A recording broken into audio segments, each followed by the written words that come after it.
Good morning, students. My name is Chinda Tasiri, fine art teacher in Federal Government College, Port Harcourt. Our topic today is perspective for JS3 class. The objective of this lesson states as follows. Number 1, definition of perspective. Number 2, to explain the two types of perspective. Number 3, to state the different types of perspective. Number 4, to explain the different perspective terms. Definition of perspective. Perspective is the act of representing an object on a flat surface such as paper, wood, wall, etc. in such a way that an appearance of depth and distance is created. It is also a science of vision by which the artist can transfer a three-dimensional object on a two-dimensional plane. There are two major types of perspective, e.g., linear perspective and area perspective.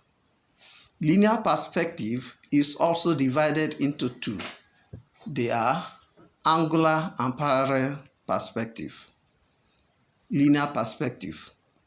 Linear perspective is concerned with the relationship of one object or one end to the other when observed from a station point. Linear perspective is ruled or governed by three major laws.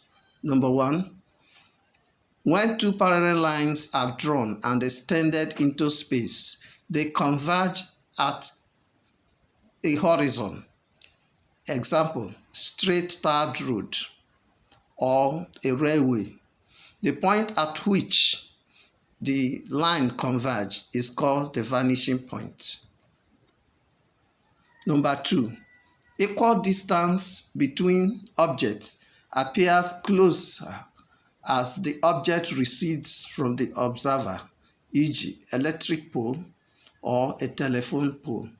Number 3, object of the same size appears to look small and less vivid as they get further away. Area perspective. This is the method of perspective. This method of perspective is based on the mellowing or the diffusing effect which the atmosphere has on the form, color, and sort of distanced objects.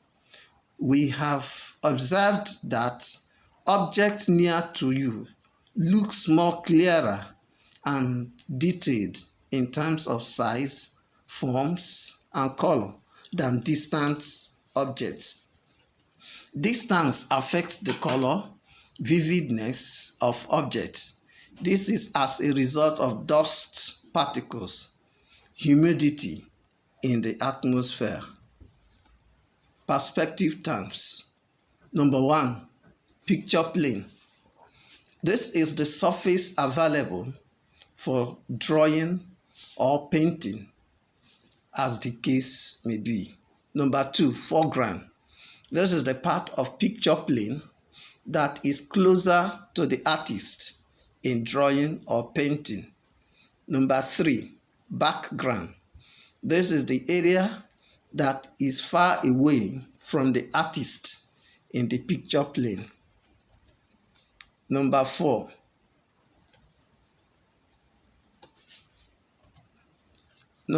horizon or eye level.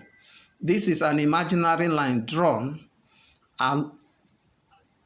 along the picture plane at the point where the sky seems to meet with the ground.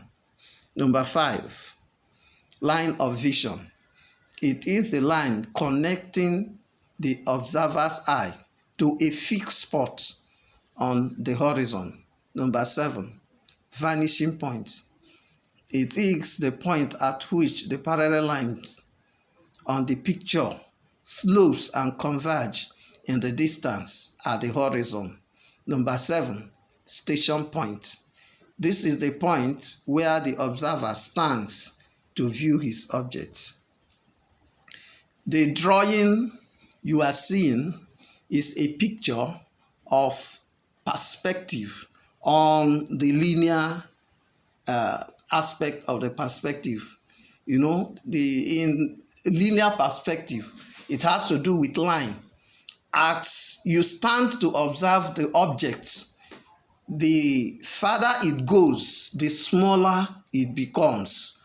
And when you stand on a straight road, you discover that as you view the objects on a parallel line, you will discover that you get a spot where the two lines have to merge together, as you see in the drawing. That spot is known as the horizon, where the two lines meet. Sometimes when you travel through the sea and you view the sea, you get to a point where it seems the water and the sky is almost coming together. That is the level at which your eye can go.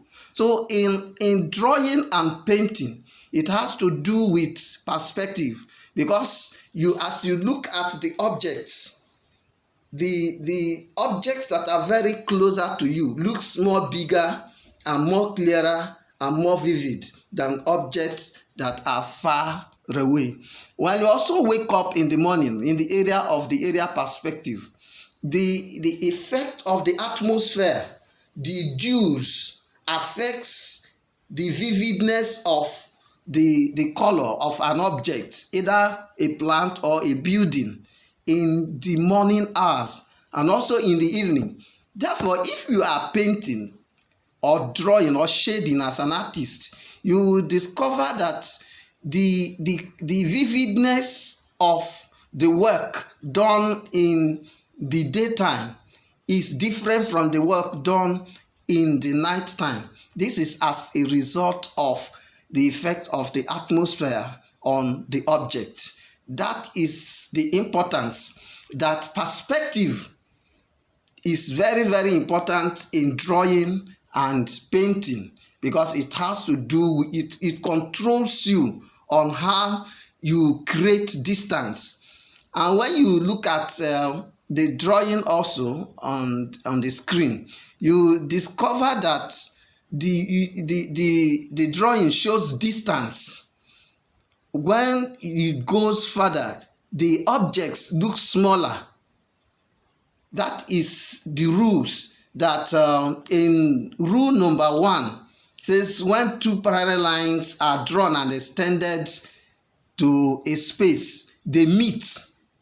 Contrary to mathematics that says that parallel lines do not meet, art has it that two parallel lines meet as they draw and extended into space. And that is what horizon is taught about.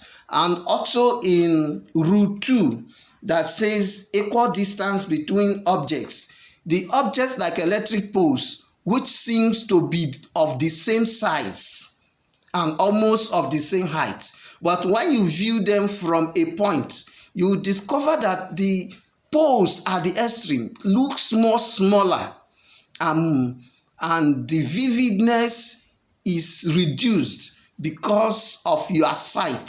So when you are placing, or when you are drawing or painting such object, you will paint it based on the way you are seeing it. That is the importance of this lesson, that you draw or paint based on the way you are viewing the object. That is the rule of perspective. And then rule number 3 explains that objects of the same size appears to look small and less vivid when they go further. Just like as I said in the electric pole, when the objects are closer to you, they look more clearer and more bigger. But as it goes, as you view those objects that are lined on the same line, you discover that they look smaller. Also, when you go to a railway, you discover that there is a point, as you stand on a point to look at the railway, the farther it goes, the narrower it becomes. And then it goes to a point where the two lines merge together. Also, when you are traveling on the road, on a straight road, where you have maybe bushes around the sides of the road, as you view the road to a point, you discover that there will be a point where you see that the bushes are almost close to each other and the road terminates. But as you proceed, the road is still open. So when you are painting in such type of environment, you paint based on what you are seeing, not based on what you think. That is the aspect of perspective. Also in the area perspective, where we have just mentioned that it is the effect of the dew. When you are painting a landscape painting, in the morning hours, you will discover that your painting will be dull. Your painting will be dull because of the effect of the atmosphere on the objects. Then when you are painting on the daytime, where you have sun, the painting will be brighter than the painting that is done in the morning.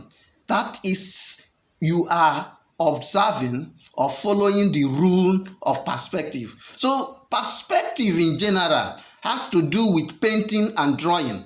As the artist, to the artist, you do not paint or draw what you imagine. You paint and draw what you are seeing, because that is what the rule says. Thank you, and God bless you. Then assignment. The assignment is that you will do a landscape drawing. Landscape drawing is a drawing that comprises the environment, the trees, the building, and everything within your environment, that environment that you are drawing, based on the perspective concept. Based on the perspective concept, what you have learned. When you look at maybe in your neighborhood, you have to draw and paint based on what you have learned from the lesson. Okay, to summarize this lesson, we have learned that perspective has to do with the way you view your objects. That is the most important thing. And we have also considered that the dew or the atmosphere has an impact on our objects. So when you are painting, you consider the period. Is it the morning period or the afternoon period? That their paintings differ based on the effect of the atmosphere on the object. We have also considered that in linear perspective, that objects of the same size cannot appear or look the same because of the distance. That's like we use electric pole. That when you look at electric poles lined up, that they are of the same size and almost of the same height. But when you look at them, that those objects that are very far look smaller and less vivid than objects that are very closer. Thank you.